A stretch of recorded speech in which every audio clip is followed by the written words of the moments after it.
महेश लांडगे, तू कसला हिंदुत्ववादी? वाघाचं कातडं पांघरले म्हणजे वाघ होत नसतो. खरा वाघ आमचे अजित दादा आहेत. ते तुला तुझ्यासारख्या लबाड लांडग्याला कच्चा खाऊन टाकतील. चिंचवडच्या देवस्थानामध्ये मंदार महाराजांना गण लावून बोसरीच्या घराची एनओसी कोणी घेतली? आठवतंय ना? लोकांना आठवतंय. भंगार चोरणारे तुम्ही कंपनीच्या मशिनरी आणि भंगार चोरल्या तेव्हा औरंगाबादवरनं पोलिसांनी मध्यरात्री उचललं होतं, मुटकुळं करून घेऊन गेले होते. तेव्हा जे अजितदादा आहेत त्यांच्याच पांघरुणाखाली होते. विसरले का तुम्ही? सातत्याने उचलली जीभ लावली टाळ्यासारख्या बोलताय. कोणत्या महिलांच्या बांगड्यांचा आमचा अपमान करतायत की आम्ही बांगड्या घातल्या नाहीत? बांगड्या आमच्या स्वाभिमानाचं प्रतीक आहे.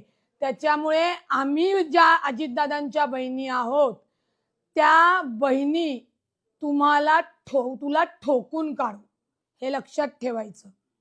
आणि अजितदादांवर बोलताना तोंड सांभाळून बोलायचं.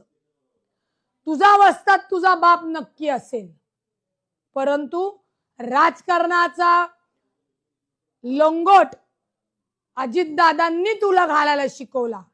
त्यामुळं वस्तादावर आणि गुरुवर डाव जर टाकायला गेलास ना भावड्या, तर तो लंगट सुटून सैरा बैरा पळावं लागेल, पळताभुई होईल. त्याच्यामुळे अजितदादांवर बोलताना, टीका करताना आपल्या खालचा अंधार बघून बोललं पाहिजे, याचं भान ठेवलं पाहिजे. 70 लाखाचं काम 7 कोटी दाखवून जे महानगरपालिकेचे सगळे पैसे लुबाडले आणि म्हणून भाजपच्या पांघरुणाखाली हे सगळं झाकलं जाते. म्हणून आज गुरुवर डाव टाकण्याचा प्रयत्न सुद्धा करू नये, हे लक्षात ठेवायचं महेश लांडगे.